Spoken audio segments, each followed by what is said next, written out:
I'd like you to choose like one or two experiences that stand out as preferably from the last few months or a year or so that stand out as significant for you. I mean, you had your third child born. Yes, I was going to say that every birth of every birth of our child together was a very significant event. Mm-hmm. Very significant. I would say that with the birth of our eldest together, who is named Ramana Naima Devi, she was like, because I also chose to be there with her fully in that shared birthing act. Although Ramana was born in Uzbekistan, which was kind of almost felt culturally inappropriate thing to do. I was the only man inside that, it's like it was a very, all this medical personnel in the hospital, they were just looking at me as some kind of a relic or some kind of, I don't know. Yes. But that was it was very physical as well. There was this, it wasn't just all kind of through the lenses of, it was very physical. And in fact, the physicality, and particularly of two births, the first one and the most recent one of our girl now who was born back in February, it was a very physical event, almost like a marathon. It felt like that because it took so many hours. It was exhausting for both of us. It's like, it felt like, almost like being pushed to the limits of your physical prose, you see? And the messiness of that process as well had that kind of that raw glory to it, which also stood out for me very, very strongly. And in both cases, again, that the birthing moment of actual moment of that separation when the baby is coming out, and in that very moment, is this suddenness of that is very profound experiences. It's like, I don't know, with all that, what, if one could say one learns in life and knows and exposed to, it's like he's speaking about the magic. That's real magic. There's nothing that beats that, not even near, not even close. Mm-hmm. So this was humbling as well, humbling and grounding. It was very, because children are born, it's like we can abstract so quickly into that armchair philosophy, right? And so easily speak about it. What's the big deal? Millions and millions of women give birth to children every single minute of as we speak, right? The kids are born everywhere. Mm-hmm. Well, but witnessing that doesn't undermine it even for an iota. Yes, of course, it's my child. So, yes, you can ask me, well, how does it feel to you, to experience it? Shouldn't it be transcendent experience that it's not mine? No, it is experienced with full subjectivity, I would say, in pure subjectivity of the event. So this has that, this is why I would say in some ancient traditions, this tension is always there, that tension between the absolute and the relative, right? That tension, the dynamic, that which one gives rise to another, is all there and all too apparent in the birthing. So, yes. So these were definitely events that stood out.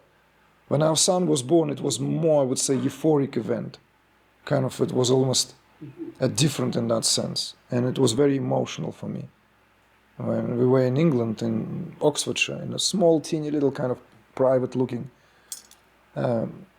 Hamlin-like hospital. It was only like for two people to give birth at the same time, and we were the only couple there. And midwife, she's just, it was kind of like a family event, like home birth. And when our boy was born, first of all, it was very unusual because he was perfect in every way. There was not a drop of blood on him. So it felt euphoric and unreal.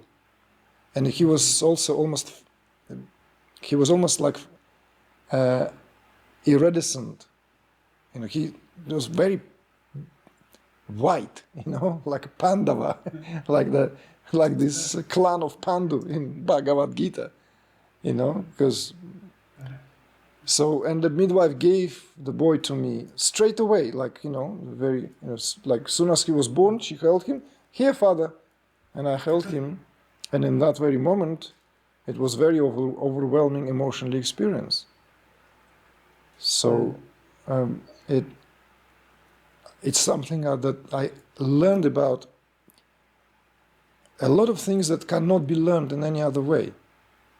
And again, that was very humbling because it's like there are so many different ways of how mystery can be measured. And maybe this is also maybe why what some people find so much resonance in the way I work and the way I relate and teach, dare I say, is that it's bringing it always down to this, what it means to live this. It's so easy to get lost in the recesses, lost in this perceived or imagined state of transcendence. It's so easy.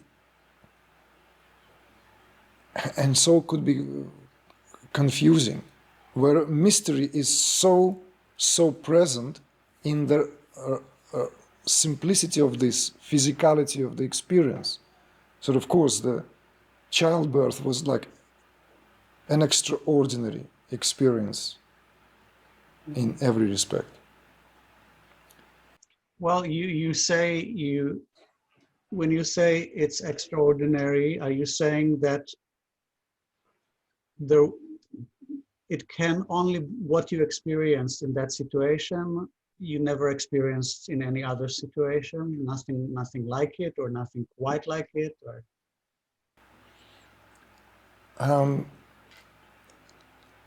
That's an interesting question. I never even thought about it this way.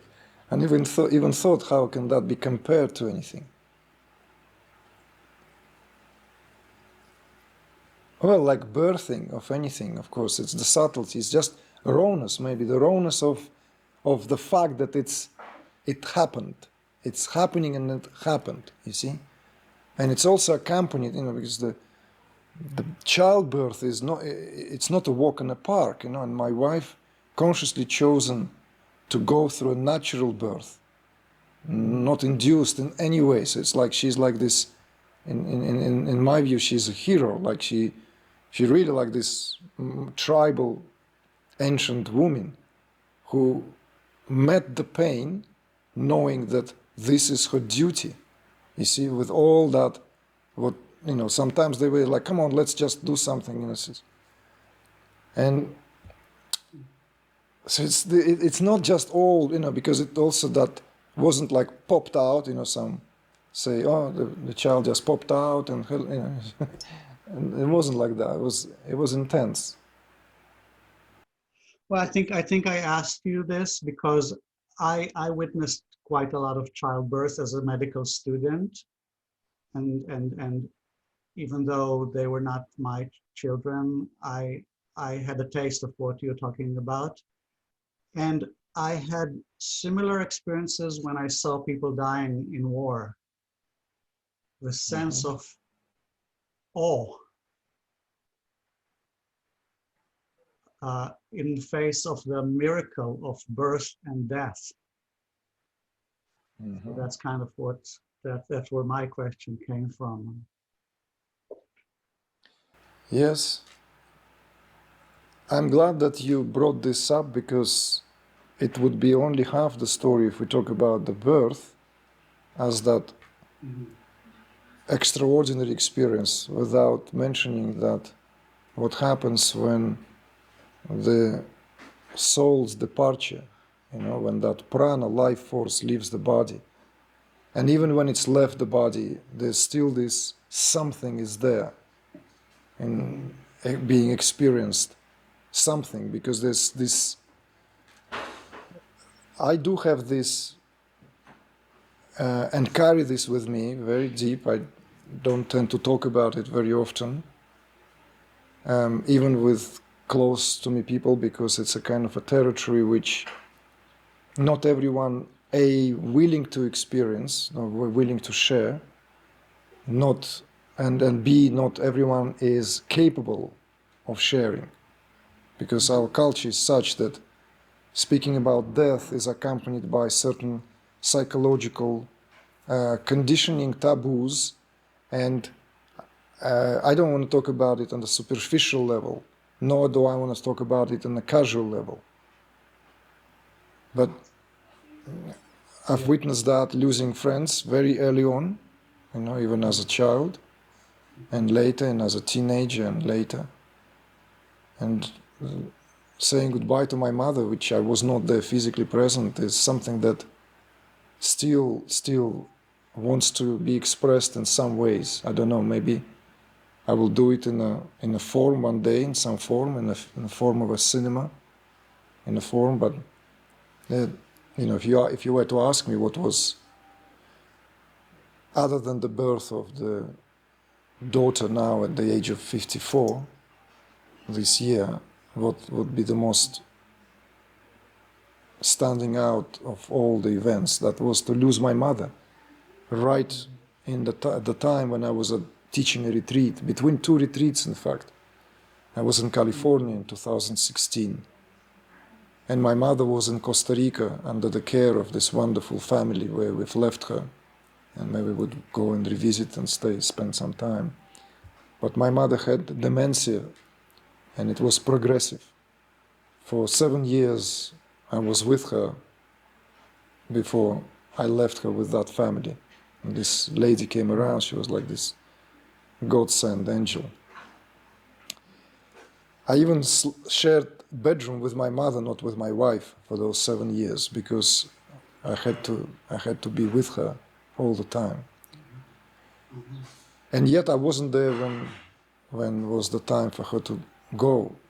And of course that was a very, very intense experience in itself, and how it happened and how it took place. So I had to stop the retreat, leave some. We still had 2 days to complete the retreat before, and then we also had like a planned spillover, we call them, where many people booked in, and then we were supposed to fly to Canada for another retreat. And then on the 5th day of the retreat, I received this news that she's being admitted to hospital. So I was already on a standby and deciding what to do, waiting. And then in the morning they messaged us, they actually called me and said that she's doing much better. So don't worry. She's like showing all the signs of recovery. So I kind of like thought, well, it's not this time. And by the end of that day, she passed away. So I had to jump on a plane with my wife, fly to Costa Rica. And it was very physically intense experience, because it was very hot, I remember. And we had to drive to this remote place. It was nowhere. And the whole thing was very, very, why I'm saying this was because this final parting was not allowed to take place officially. And so there was no way to, it's just, you can just imagine, hospital packed with people of that small town. And she's already in morgue. And the only way to see her was to arrange it when her body would be collected from there to pick up by the service which will take her for a cremation. And I had to sneak behind the actual hospital in the area where one's not supposed to go. And these two, big men who were doing their job, for them it's a job, every day. They allowed me just few minutes as they were depositing the body from the place where she was into the coffin, which to carry them in the car. And this was, again, it was like profound religious experience, because to begin with, it was the only time when I can physically kind of say goodbye to her. And it was few days after she passed away. And when they opened where she was, that hospital's coffin, her body was glowing in that amber gold-like color, There was no sign of anything that I prepared myself to, with the resolve that the sight might be too much to bear. My wife was, of course, left behind. I didn't want her to come with me. She was waiting on the outside. And this had to be done in that illegal way, because this is a no-no to go from that side. So and yet when they opened and took the body, and it was this kind of a moment of where they had to hold her, to me, forgive me, this whole thing was looking as if I'm witnessing some kind of miracle or painting. It was real but surreal, and also completely naked. Not that I washed my mother twice a day, showered her in her late years. But there was this there was this glow coming out of the body.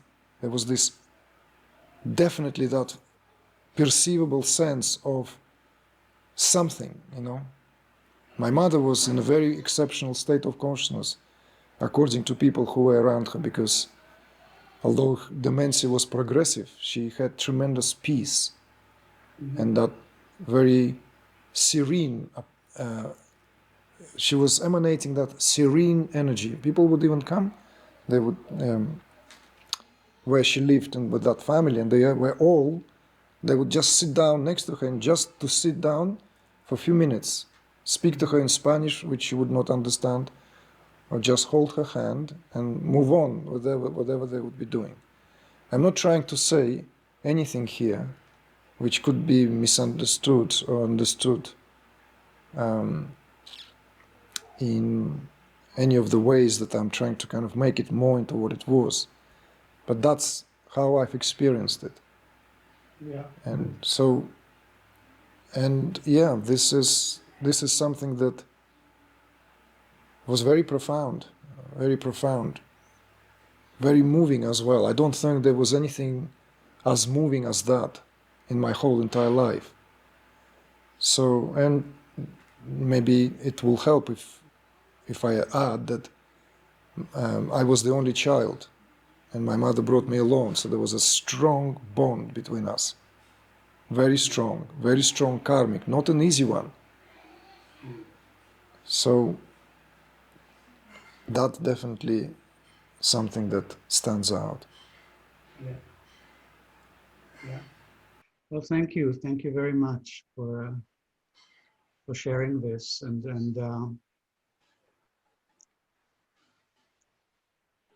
I can tell you, I sat by my mom's bed for the few weeks before she passed away, and I had a somewhat of a similar experience. I felt like the hardness, the layers of hardness that she accumulated throughout life kind of dropped off. And initially, I remembered how beautiful she was when I was a young kid, when I was a child. It's as if she went back in years to how she originally, where she came from. That was my experience of accompanying her during that period. Beautiful. Yeah.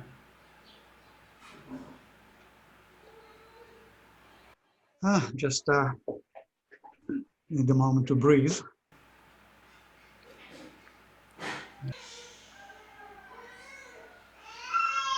Oh, Yes. the family came back. They went out. Uh-huh. But I think something something happened there back.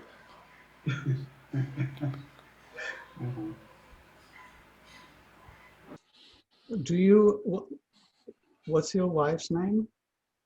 You know that she was renamed. She was born as Emma, Emma Adams, and she asked me to rename her. There was this phase when I was renaming some of my close students in 2016, here in Mallorca. I renamed her to Amrita Ma Devi. So how is it to be married to somebody who is also your student?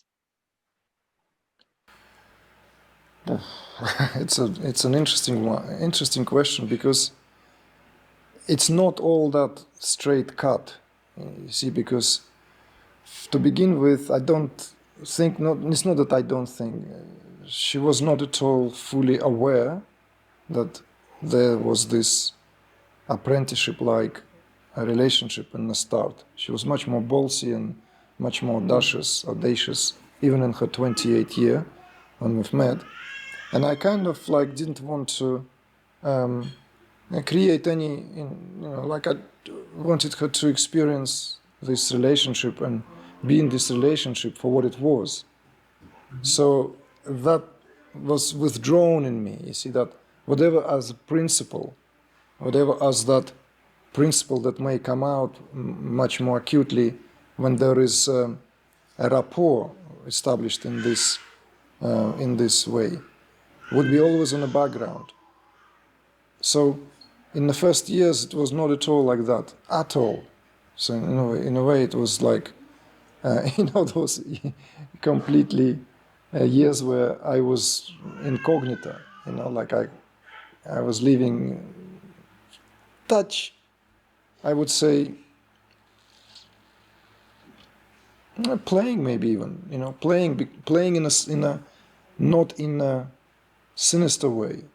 And at that time, As you already had students. You were already teaching, or not? Not so much, but I had students always very early on, but not in an open way. Certainly not making it into a career. Like I went to teach consciously when Maharishi Mahesh Yogi left his body in 2008. At that very moment, that was a conscious decision. Conscious, it's a kind of a formulated. It was accompanied by a very interesting, I would call it even a download, where this is now what I ought to do and I have to do and I will do it. But before, it was, I wouldn't say that, I had students who were very closely, came in and almost pressed themselves against me, but I would almost avoid being taken in that role. To me, it felt like a kind of a karmic provocation, which kind of tries to provoke me somewhere. So I was avoiding this at all possible cost. So, and even when I did that,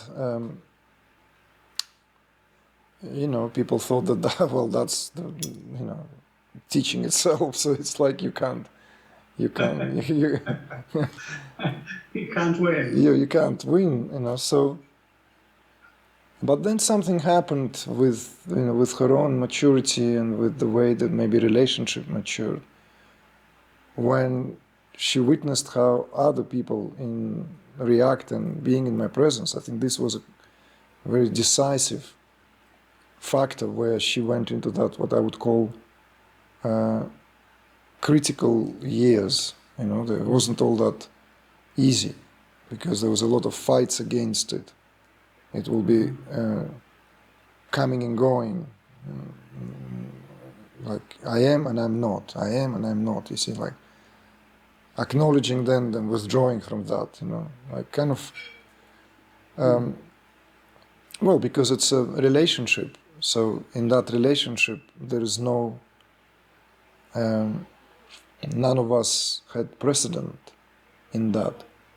Yes. So that we culturally do not, like orphaned in that sense, to know what would that be a correct way to steadfast this connection. She's very Western in that respect. Thankfully not urban. She grew up in the countryside. So she was brought up by her stepdad, but her father, whom she met and gotten to know when she was 16, who was a long-time meditator and spiritual practitioner with a movement you may come across or have heard. I just had it on the tip of my tongue.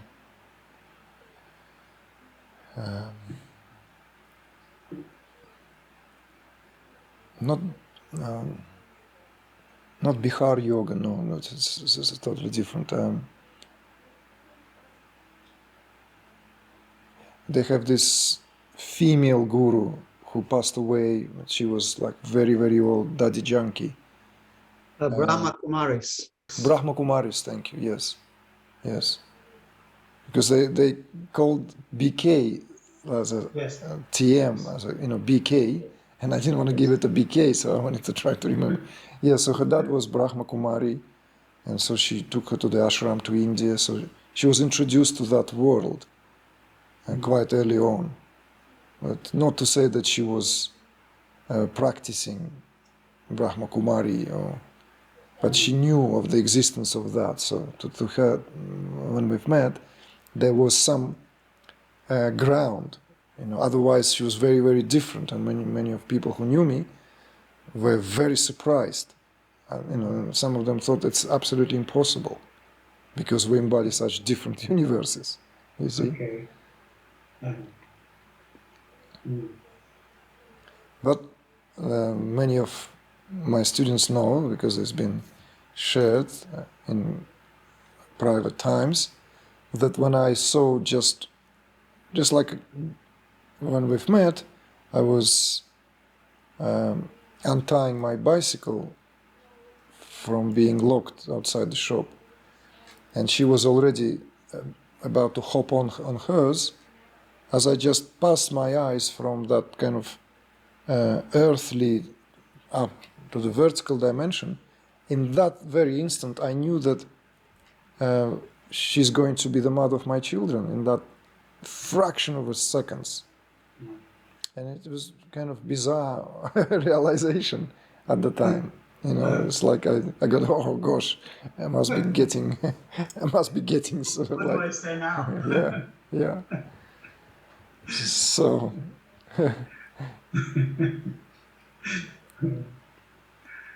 That's nice. So the long of it and the short of it is that it's still not as easy as it may come and may seem from the outside, you see. So she's very devotional and her heart is in that place, but there is a lot of course, still this tendencies and understandings that hold her to how this may be, how this is supposed to display itself. So, and then of course, with life, with the daily life, as it places its demands and takes over. So this is not so easy. It's like she's in a more difficult position, I would say, than a lot of people think, and a lot more difficult. And it's very easy to kind of come be with the teacher in that container, which kind of acts in both ways, very purposeful. And that container has that distinctive element that everyone knows respective roles, especially if one is introduced into this, knowledgeable, sensitive enough, then one can feel quite comfortable in that, you see, unless some other dynamics begin to play out where that comfort is shaken quite dramatically. But in a situation that she is constantly where these boundaries are not set. Yes. You see? So therefore, it is a hell of a situation, if you will, in terms of I don't think I can imagine. yeah. So, but I do have my insights, and I know that there's a lot of brightness that it just has to come in time. That it cannot just suddenly open itself, and therefore, no matter how much I like that, like no matter how much would have liked that, it has to ripen on its own. So there's no such thing as some people sometimes naively or not so naively, quite cynically throw that. How come your wife is not enlightened or something? To which we've learned now to respond. It is because the enlightenment is not a point in time. Okay.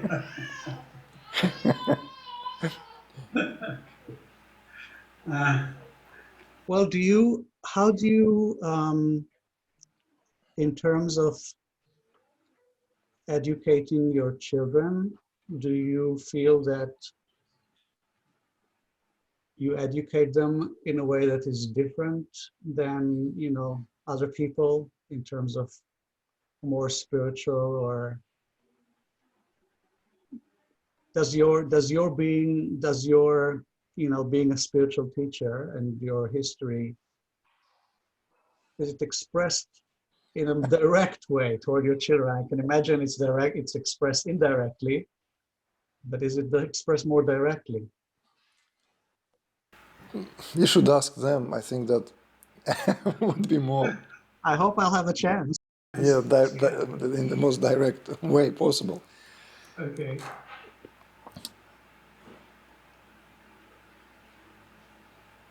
Well, formally, of course, they meditate nearly on a daily basis with us. Especially when my wife tries to keep an eye, so that there is this, and Ramana has been formally initiated by me, Keanu only informally. But since what I teach is an internal path, an internal work, it's not so much about the do's and don'ts of how going about. Of course, they grow up with altars in the house. They grow up with this knowing that their dad is, this and that. They can tell you that, and they're smart as well. We've been on a road for 10 years, and they were with us at least 3/4 of that time, maybe just a little less now as the years go by. So they would be at the retreats with us. In the earlier years, they will be at the same, they will be in a spiritual retreat setting, not in the same room with everyone, but at the end of the darshan, at the end of the meditation session, when Amrita was going through her powerful breakthrough and awakening in California, when her life force released, and she was spewing all these stresses out, and on this unloading. There was this beautiful moment when a small Kiana, as a boy, ran into the room as she was resting down, and just like lay down on top of her, on her chest, and she's in this, the body in kriyas, she's still trembling and everything. So of course they know all that jargon, if you ask me. They know, like, they know tantric jargon some people out there don't know. They know all this stuff, and they casually talk about it. So, but that's not really what you're asking, of course, and that's not the point. The point is that one can't really teach, in my understanding, anything in that way other than what inevitably comes under that, giving it a form. Yes, of course, giving it a form, like don't talk too much at the table. It's not like you know, like keep your back straight, don't sit in a sluggish way. It's like form is not completely neglected. But what I understand is that one cannot really teach anything other than what itself is not being perpetually transmitted. So you can't pretend. None of us can pretend. Right. None of us can pretend. My mother had never had the time for myself. It was a different setting. She would have all the excuses in the world. And yet, I know that she's done a great job, because what she learned, what I learned, and what she managed to impart from a very early age, that the most fundamental quality and the reason behind it all, and all this boils down to, and the most important thing is love. Everything else is just entourage. Whatever it is an entourage to that what really, why, and what. And I knew that, even if I was not able to articulate that, I knew that internally, so she must have done something right. So therefore, when it comes to teaching children, I'm not saying that it's a complete hippie attitude of letting them grow as the grass. Far from it. And some people might even be taken in for a surprise when, if you see me how I speak to my children. There's a lot of that very masculine, very demanding energy there coming from myself. A lot of that. So, but they don't. They deep down they know that it's a veneer, again, a formal aspect. That their dad is there completely, fully emotionally available for them.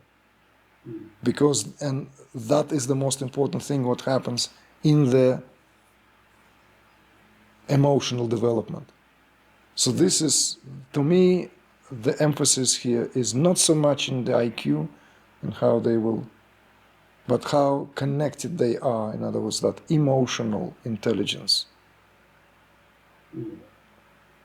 Because otherwise it's all, frankly, a big lie or a charade, right?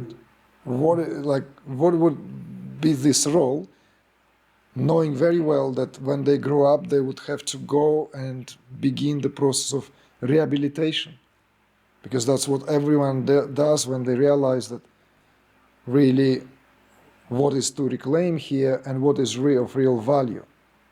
So if that is not fundamentally given here right at this age, I would say with the milk of the mother, even better, then one would have to go back and do that after all the universities, schools, and trainings and education. Yeah. So